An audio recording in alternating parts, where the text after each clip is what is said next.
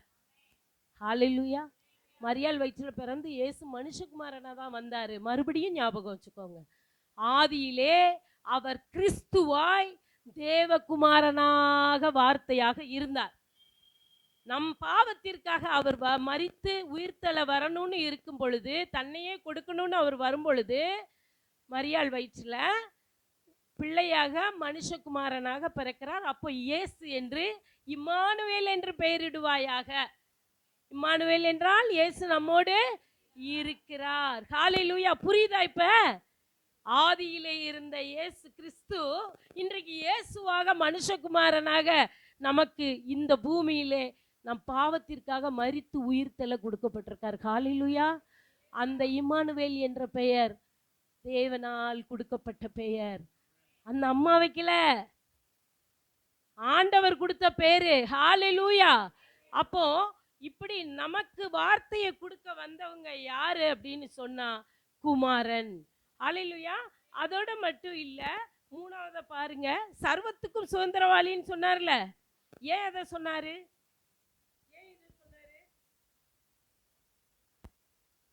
அவரை கொண்டு உலகத்தை உண்டாக்கினார்.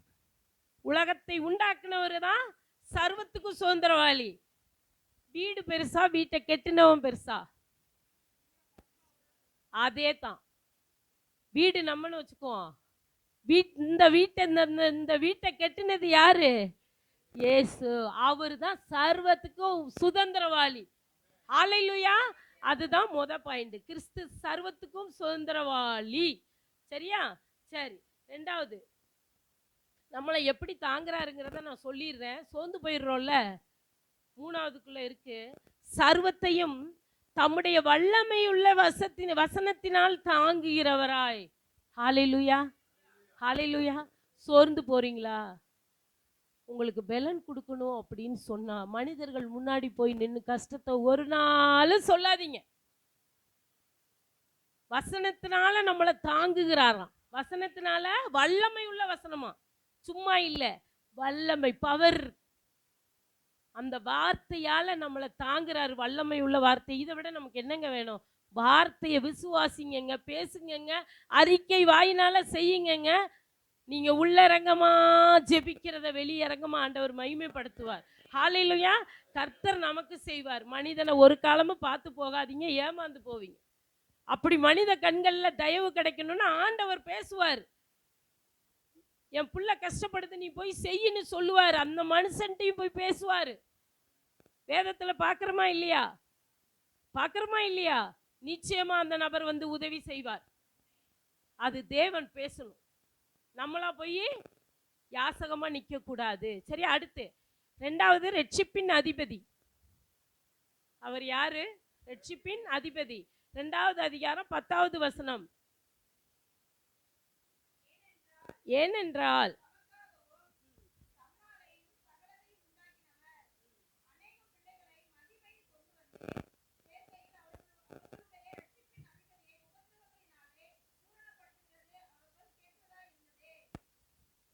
சகலத்தையும் எதுக்காக? தமக்காகவும் தம்மாலையும். சகலமும் அவராலே, அவர் மூலமாய், அவருக்காக கொடுக்கப்பட்டதுன்னு இருக்கா? அந்த வார்த்தை தமக்கவும் சகலத்தையும் உண்டாக்கினவர் அநேக பிள்ளைகளை மகிமையில் கொண்டு வந்து சேர்க்கையில் அவருடைய ரட்சிப்பின் அதிபதியை உபத்திரவங்களிலாலே பூரணப்படுத்துகிறது அவருக்கு ஏற்றிருந்தது. ரட்சிப்பின் அதிபதி யாரு? அவர் உபத்திரவப்படணும்னு இருந்தது தானே, அவர் கஷ்டப்படணும்னு இருந்தானே. ஆனா அதை செஞ்சாதான் அவர் வந்து அந்த கிருபாதார பலி பூரணப்படும். ஹalleluya. அப்ப நம்மளை ரட்சிக்கிறவர் ரட்சிப்பின் அதிபதி. மூன்றாவது, பிசாசை அழிப்பவர். 2:14.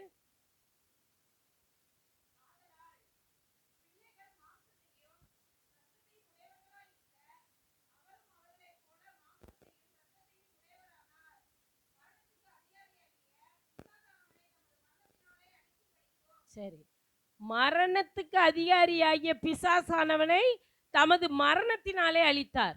அப்படி என்றால் பிசாசையும் அழிப்பவர். சரியா? அடுத்து 4, உண்மையுள்ள பிரதான ஆசாரியர். 2:17, அன்றியும் அவர் ஜனத்தின் பாவங்களை நிவர்த்தி செய்வதற்காக தேவ காரியங்களை குறித்து இரக்கமும் உண்மையும் உள்ள பிரதான ஆசாரியனாய் இருக்கும்படிக்கு எவ்விதத்திலும் தம்முடைய சகோதரருக்கு ஒப்பாக வேண்டியது இருந்தது.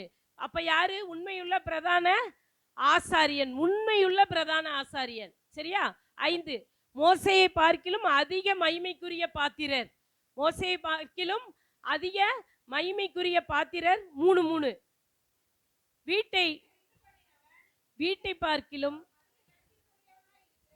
அதுபோல மோசேயை பார்க்கிலும் அவர் அதிக மகிமைக்குரிய பாத்திரராய் இருக்கார். இப்பதான் பார்த்தோம், வீடு பெருசா, வீட்டை உண்டாக்குனவர் பெருசா. மோசே அவங்க மகிமைய பார்த்தாங்க. இல்ல, மோசையையும் உண்டாக்குனது யாரு? பிறக்க வச்சது யாரு? கடவுள் தான். அப்ப அவரை தான் மகிமையா பார்க்கணும், மோசையை பார்த்துட்டு இருக்க கூடாது. சரியா? அடுத்து நம்முடைய பலவீனங்களை அறிந்த பிரதான ஆசாரியர். 4:15, நம்முடைய பலவீனங்களை அறிந்த பிரதான ஆசாரியர். 4:15,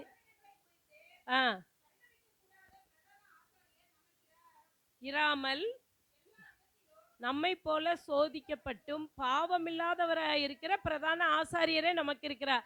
அதாவது என் கஷ்டத்தை பார்த்து கண்டுக்கிடாம போற பிரதான ஆசாரியர் நமக்கு கொடுக்கப்படல. அவர் எல்லா விதத்திலையும் என்ன போல அவரும் மாம்சமா பிறந்து வந்து சோதனைக்குட்பட்டு கஷ்டப்பட்டு எல்லாம் செஞ்சு என்ன பண்ணாரு? எனக்காக, என் பலவீனங்களுக்காக பரிதவிக்கிற பிரதான ஆசாரியனாக இருந்தார். சரி, அடுத்து முற்றுமுடிய ரட்சிக்க வல்லவர். 7வது பாயிண்ட், முற்றுமுடிய ரட்சிக்க வல்லவர். 7:25,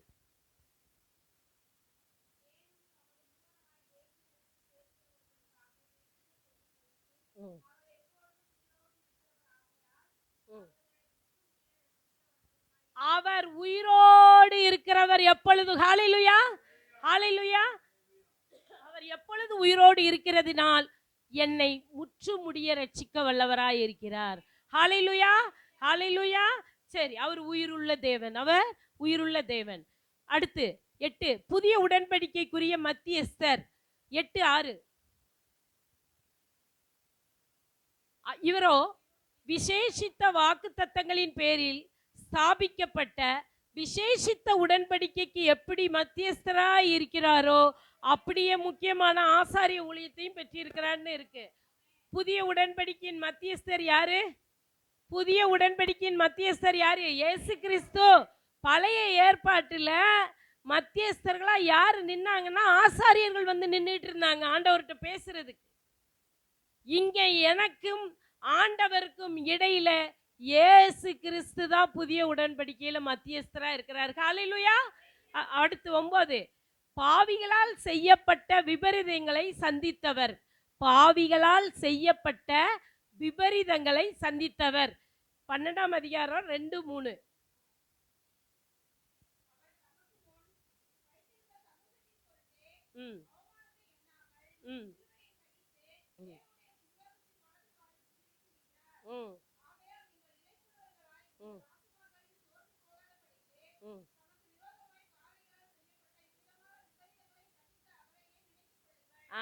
யாருக்காக அவர் அவமானத்தை எண்ணாம சிலுவையை சகிச்சாரு?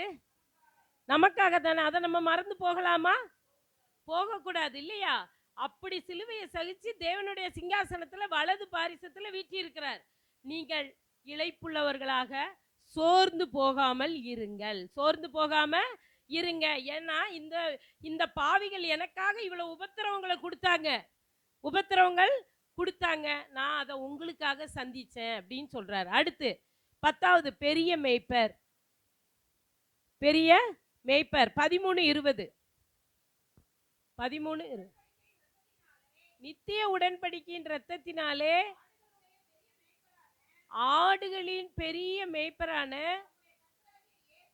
நம்முடைய கர்த்தராகிய இயேசுவை மரித்தோரிலிருந்து ஏறி வர பண்ணின சமாதானத்தின் தேவன். ஹல்லேலூயா. நமக்கு நல்ல பெரிய மேய்ப்பர் யாரு? சமாதானத்தின் தேவனாகிய இயேசு கிறிஸ்து. ஹalleluya. சரி, இன்று இந்த வகுப்பு முடிவடைகிறது. அடுத்த வாரம் எபிரேயரின் 2வது பாக தொடர்ச்சியை நம்ம படிக்கலாம். ஹalleluya. இன்னைக்கு வார்த்தையை கேட்டு தேவனுடைய ஆசீர்வாதத்தை பெற்றுக்கொண்ட ஒவ்வொருத்தரையும் நான் வரவேற்கிறேன். ஹalleluya.